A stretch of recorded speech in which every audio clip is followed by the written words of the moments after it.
Mother chose another man's family and sent me to rural grandparents. Years later, she tried to seize my luxury penthouse. Be me! 8 years old when everything changed. Mom got remarried to some guy named Tom. Thought having another parent would make things better. Boy, was I wrong.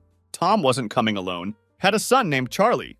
Charlie was 14, 6 years older than me. The day they moved in still haunts me. Mom was all smiles and happiness, helping Tom and Charlie set up their new rooms, hanging up family photos everywhere. Look at the photos later that evening. Feel my heart sink. Every single picture is of them. Mom, Tom, and Charlie. Not a single one has me in it. Starting to feel like a ghost in my own home. Try to understand what family means. When your own mother acts like you don't exist, things get clearer over time, and not in a good way. Watch as Mom makes Charlie her whole world. She cooks his favorite lasagna, helps him with math homework, goes to every single baseball game. While I sit at home alone, try asking to come along one day. Not today, sweetie. It's Charlie's special time. Always some excuse. Always about Charlie. Charlie makes sure I know where I stand. Walks past my room every day. Whispers that nobody wants me here. Tell Mom about it. She just shrugs it off. He's just being a boy. Show some respect to your big brother. Yeah, right. Try to ignore his bullying. But it's like walking on eggshells every single day. He takes my stuff, hides it, breaks it, says it's always an accident. That smirk tells a different story.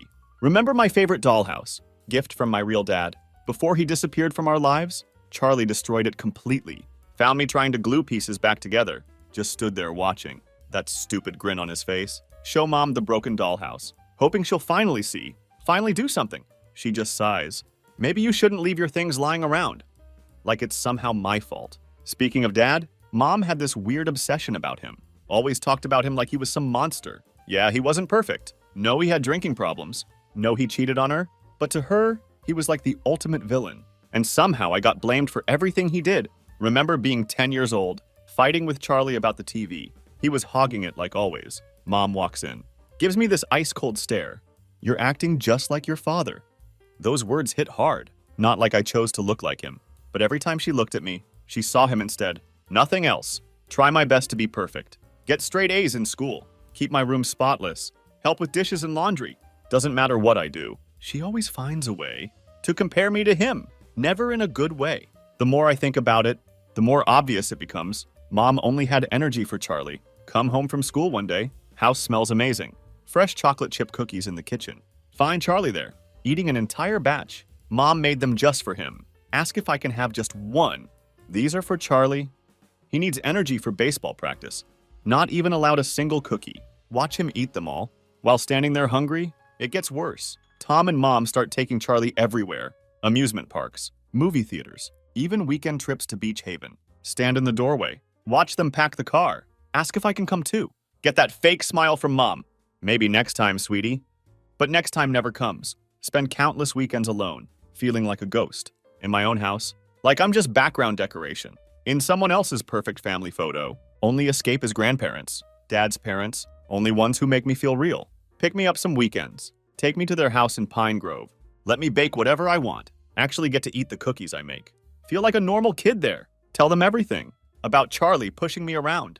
About Mom forgetting I exist. Grandpa listens quietly. Face gets all serious.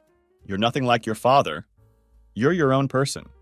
Better than all of this, those weekends feel like breathing after being underwater too long. Can pretend I'm not the unwanted one. Just a regular kid with people who actually love me. But going home always hurts. Like walking into a freezer. Feel Mom's resentment the moment I walk in. Charlie's always there, ready to start his games again. Never-ending cycle of pain. Looking back now, can see the pattern clearly. Mom chose Tom. Mom chose Charlie. Left me on the outside, looking in through frosted glass. Not just favoritism anymore. This was straight-up neglect. I was like this constant reminder of everything she wanted to forget. Instead of dealing with it, she took it all out on me. Charlie knew exactly what he was doing. Feeding off that negative energy, being the golden child, using it against me every chance he got, taking my stuff, spreading rumors about me at school, making my life hell. Try standing up for myself once. Charlie called me worthless. Finally snap and shout back. Guess who gets punished? Mom grounds me for a whole week. Respect your brother. He's been through a lot. Want to scream. What about what I've been through? Being invisible in my own home. But no one ever asks. No one ever cares how I feel. All about precious Charlie. His comfort. His happiness. his safety. While I'm left to figure things out alone, they're building him up, while pushing me down further and further each day. Hard to shake this feeling that I'll never be good enough for any of them. But back then, all I wanted was a fraction of what Charlie got.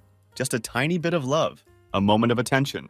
Never happened though. High school becomes my countdown to freedom. Mark off days on my calendar, hidden under my desk.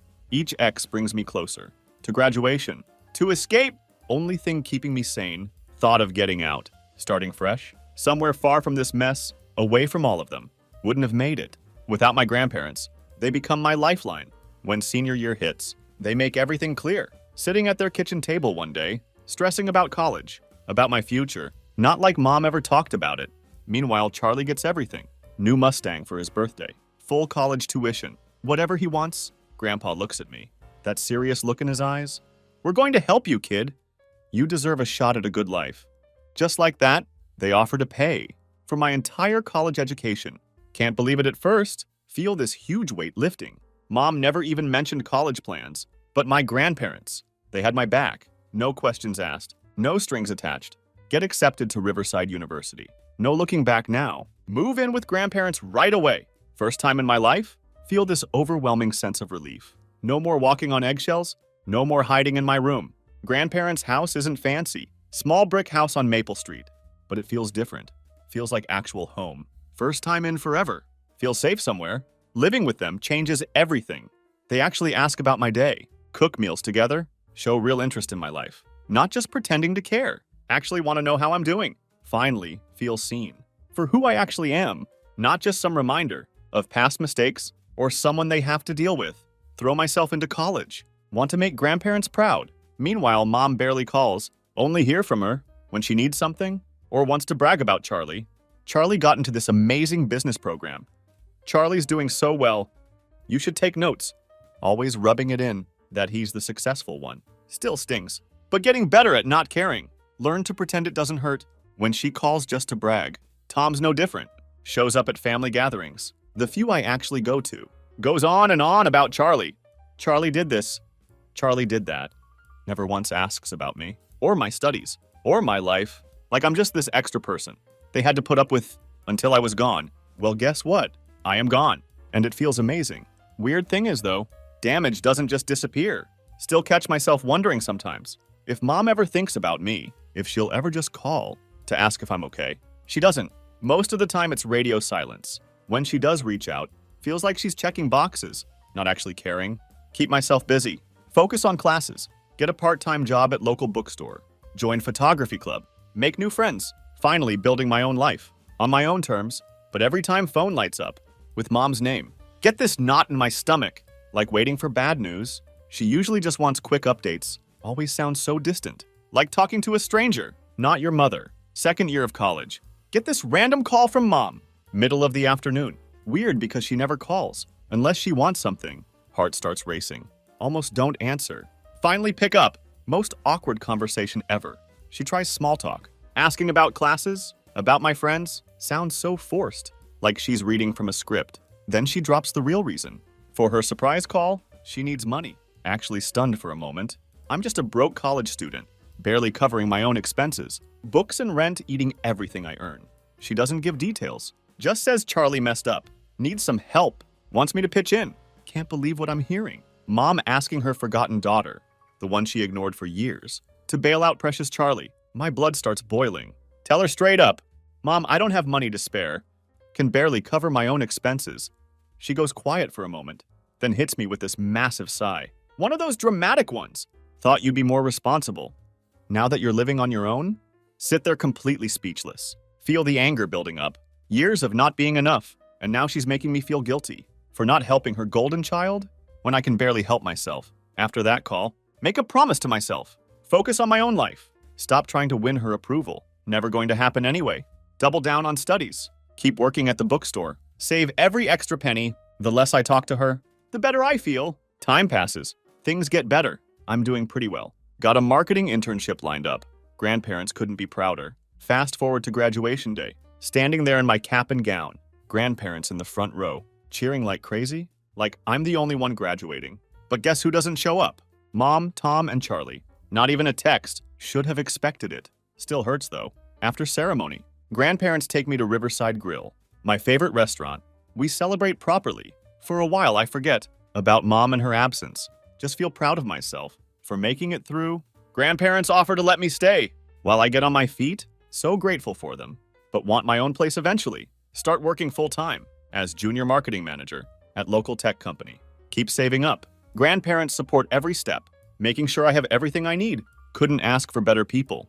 In my life, everything changes suddenly. 1 year into my new job, Grandpa gets sick. Happens so fast, like a light switch flipping off. One day he's fine. Next, he's in County General Hospital. Grandma tries to stay strong. Can see she's falling apart inside.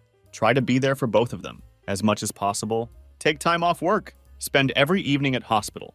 But nothing helps. Losing him breaks something inside me, like losing a part of myself. The only real father figure I ever had. Just gone. Few months later, Grandma follows him. Can't handle being alone. Dies of heartbreak? That's what the neighbors say. They're probably right. House feels so empty now. So quiet without them. Their voices, their laughter, all gone. Find out they left everything to me. The house, their savings, everything. Feel overwhelmed. Grateful but broken. Would trade it all just to have them back. Move into their house. Feels strange at first. Like living in a museum of happy memories.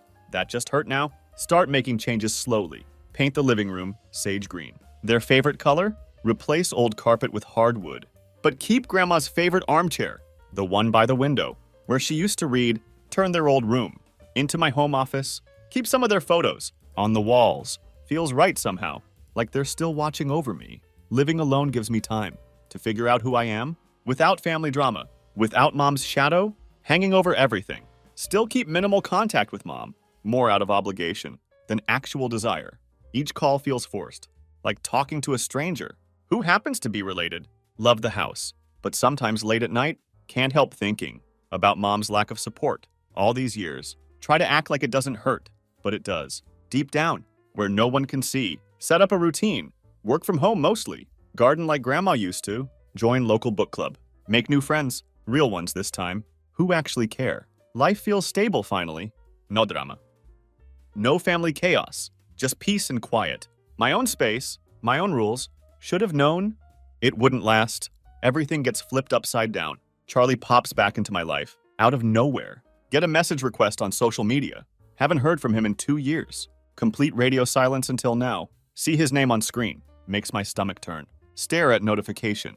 Debating whether to open it. Curiosity wins. Like always, open the message. Long rambling paragraph. Starts with fake pleasantries. Hope you're doing well. Been thinking about you. Yeah, right. Gets to the real point quick. They're getting evicted. Landlord kicking them out. No one will rent to them. Doesn't explain why. Just says it's complicated. Found a place apparently. In Riverside Heights. Sketchy area. Drug deals in broad daylight. Regular police visits. Not exactly family friendly. That's when he mentions Adeline. His daughter.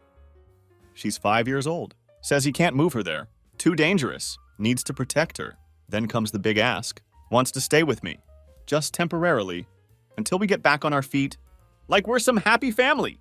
Like he didn't make my life hell. Sit there completely confused. Why me? We barely talked as kids. Unless he was bullying me, now we're adults. Haven't spoken in years. Unless he needed something, now he's playing family card. Like nothing ever happened. Like all those years of torment. Just didn't exist. Offers to help with bills. While staying at my place. But they're getting evicted. So how much could they really pay? Whole thing feels off. Don't reply right away. Need time to think. Tell myself maybe he's changed. But something feels wrong. That old familiar knot forms in my stomach. Few days pass. Another message from him. More urgent this time. Situation's getting worse. We're out of time. No options left. Lays it on thick about how scared Adeline is. How they're desperate. Says my house is perfect. Extra bedrooms. Big backyard for Adeline. Even mentions different work schedules. We'll stay out of your way. Sure you will? Finally decide to reply. Try to be respectful. Tell him I'm sorry about their situation, but not comfortable with them moving in. Explain about our past, how he treated me, why it doesn't feel right. Charlie responds immediately. Completely flips out. That was years ago. We were just kids. You're really going to hold that against me now? Goes on and on. About letting go of the past. About moving on. Like all that trauma just disappears because he says so. Pulls his trump card. It's not about us. It's about Adeline. She's innocent in all this. Using his own kid to manipulate me makes me sick. Feel frustration building, like pressure in a kettle. He's twisting everything, making me the bad guy for protecting myself. Tell him again, more firmly this time. Answer is still no, not changing my mind. That's when he shows his true colors. Mask comes off completely, goes from guilt trips to straight up attacks, calls me heartless, says I haven't changed at all, still as selfish as ever. Then he says it, the words that cut deep. You're acting just like your father. Knows exactly what he's doing, using mom's favorite weapon. Against me? Don't reply anymore. Just block him. Should have known. It wouldn't end there. Few days later, flood of messages starts from family members. Haven't heard from in ages. All singing same tune. Think about Adeline. Like a broken record, Aunt Margaret texts, know you've had differences, but Adeline shouldn't suffer. Cousin Olivia on Facebook, saying same thing, word for word. Like they're all reading from same script. None of these people were there for me when I needed support, when I felt abandoned, when I struggled through college. Now they're all experts on what I should do. Pressure keeps building. Start doubting myself. Maybe I am being harsh, but then remember, Charlie never apologized. Not once, for all those years of making my life hell. Can't even acknowledge it now. As a grown man, shows he hasn't changed. Not one bit. Final straw comes. When mom calls, she never calls. Unless it's serious. Know exactly whose side she's on. Get straight to the point. Why are you refusing? To help your brother? Try explaining my side. About Charlie's cruelty. About him never taking responsibility. She cuts me off. Her next words hit like slap in face. Charlie's my son. I have to prioritize him. And his family. There it is. Finally says it out loud. What I've known all along. Charlie's her son. I'm just some obligation. Some distant relative. She has to deal with. Feel mix of anger and sadness. But mostly disappointment. Hang up the phone. Finally understanding. Nothing will ever change. Mom will never see me as her priority. It's always been, always will be, about Charlie. Stand my ground firmly. Not letting Charlie move in. No matter how much guilt they try to pile on, know deep down, it wouldn't end well. Feels good to finally say no, to stick to my decision. But can't shake this feeling of being the bad guy when everyone's telling you that's what you are. After blocking Charlie, thought things would calm down. But I was wrong. So wrong. It was just the beginning of the real drama. Charlie tells everyone his version of our conversation. Paints himself as the victim. Like always, suddenly my phone won't stop lighting up. Messages from relatives. Haven't spoken to in years. All up in my business now, acting disappointed in me. Uncle Peter sends long text about family loyalty. Aunt Margaret writes on Facebook about ungrateful relatives. Cousin Olivia shares posts about helping family in need. All aimed at me. So obvious it hurts. Phone keeps buzzing. New messages every hour. How could you turn your back on your own family? Adeline is an innocent child. Think about what you're doing. They all have amnesia about how Charlie treated me growing up. Like those years never happened. Like I'm the villain in their perfect family story. Get this essay-length message from Cousin Derek. Haven't talked since high school. Now he's life coach apparently. Need to rise above the past. Be the bigger person. Like they all read. Same guilt trip manual. Try to ignore most of it. What's the point in arguing? They don't know real story. Only see Charlie's side. His perfect performance of being nice guy. When he needs something, then one random Tuesday. Hear knock at my door. Look through peephole. Feel stomach drop. It's mom. Haven't seen her in months. Wasn't expecting this. Debate not answering. But no, she'll keep knocking. Finally open door. She looks exhausted. Like she's carrying world's heaviest burden. Want to shut door, but let her in anyway. She doesn't waste time. Sits down on couch. Launches straight into lecture. About my selfishness. About Charlie's struggles. About my duties as sister. Try keeping calm. But it's really hard. Tell her straight up. Mom, he treated me like garbage. For years and years. Never even apologized. Now you expect me to just let him move in? Like nothing happened? Mom sighs heavily. Like I'm being difficult on purpose. People change. He's different now. He's a father, trying his best, then pulls her classic move. You of all people should understand struggle.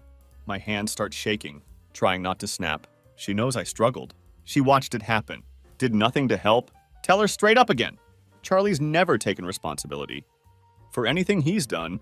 Not once has he apologized or even acknowledged How he treated me? You and Tom just let it happen. She gives me that look. That disappointed frown. The one from childhood.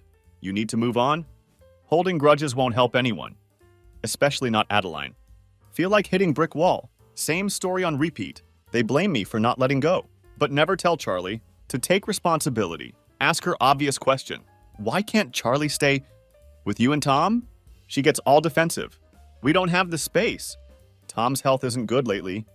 Just excuses. Always excuses. She starts getting emotional. Talks about Adeline suffering. How it breaks her heart to see her granddaughter in such a situation.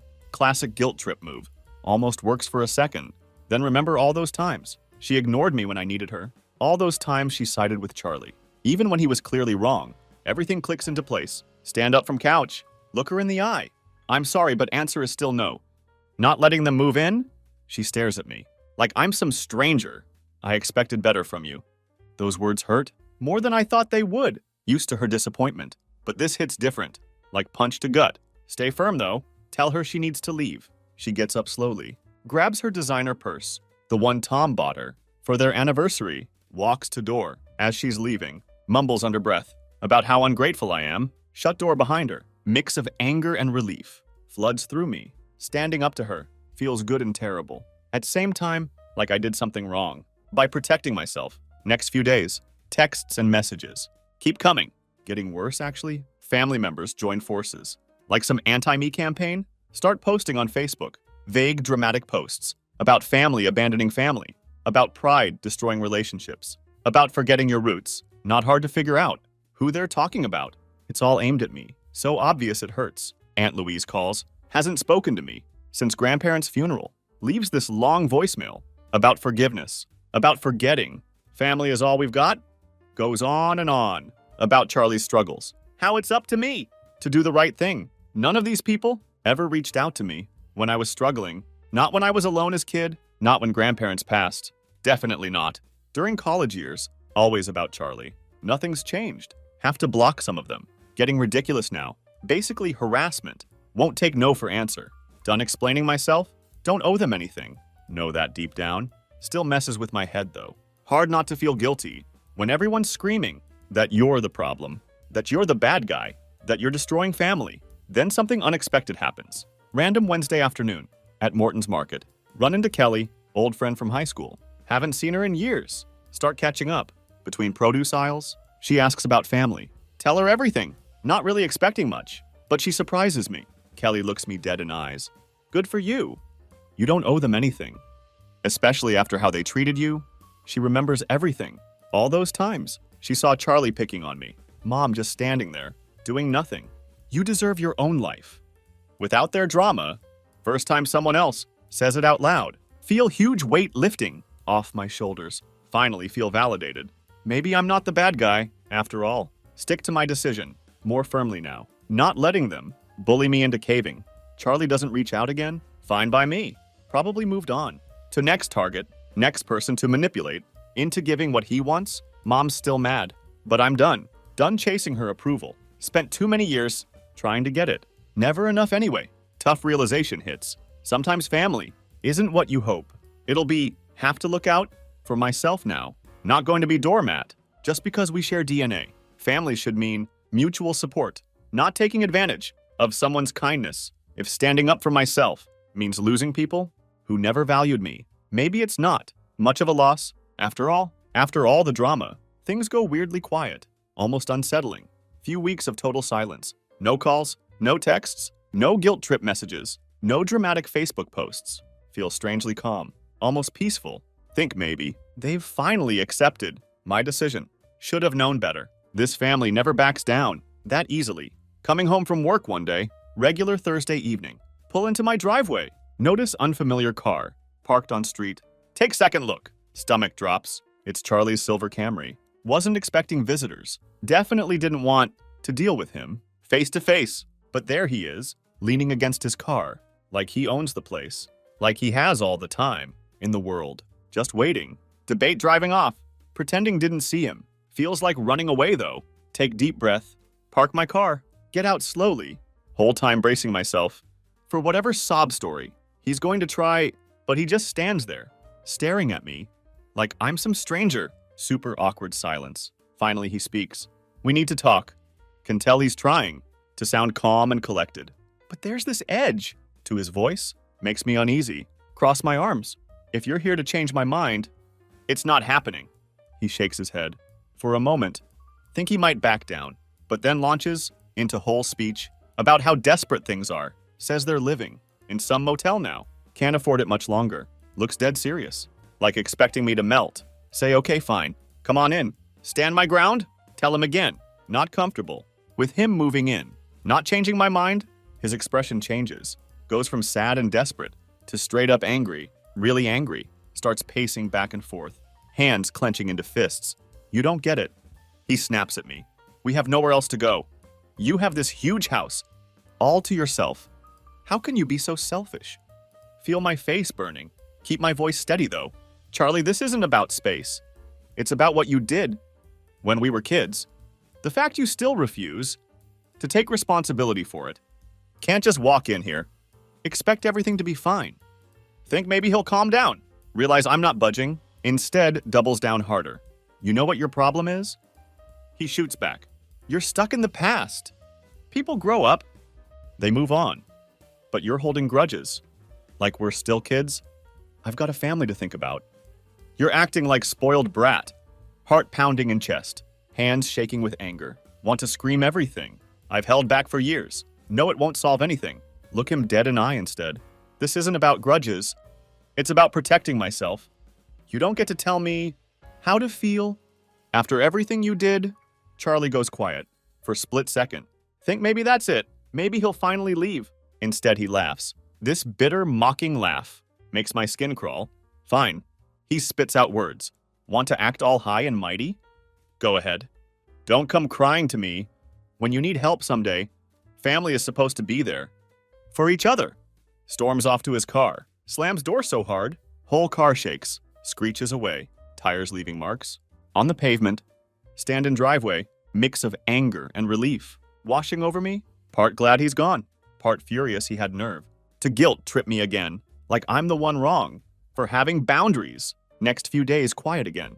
Think maybe he got message. Should have known better. Week later, come home. To Nasta's surprise, someone egged my front door. Complete mess. Eggshells everywhere. Yolk dripping down. Yellow trails on white paint. First thought hits hard.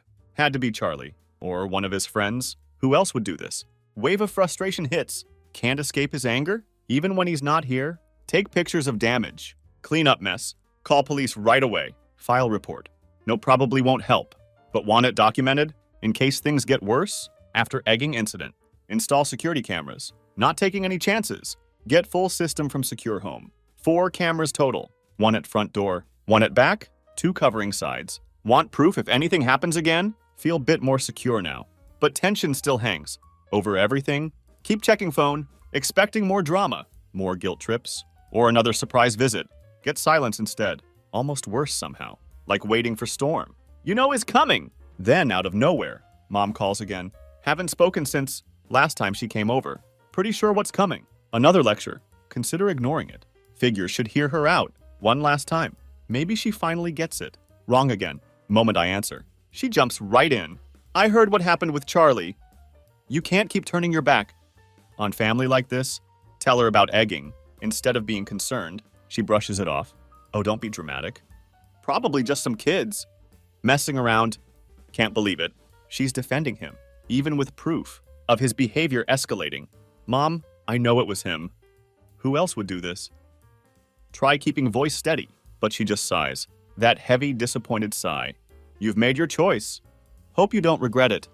When you're the one who needs help someday, finally realize something. No matter what I say, no matter how I explain, she's never going to see my side of things. Charlie is her priority. Nothing will change that. Tell her straight up. If that's how you feel, maybe we shouldn't talk. For a while.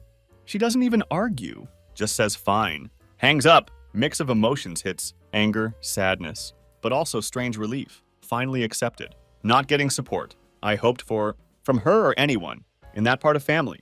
Things go quiet again. No word from Charlie. Mom stays away. Still get occasional message from extended family. Learn to ignore them all. Focus on my life instead. Building it my way.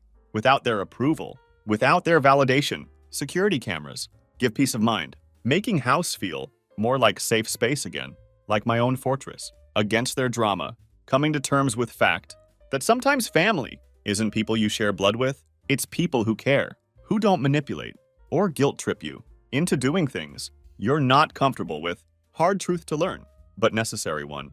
Don't owe anyone peace, not even family. If some doors stay shut because of that, then that's how it has to be. Better to be alone than surrounded by people who don't respect my boundaries, who only want me around when they need something from me.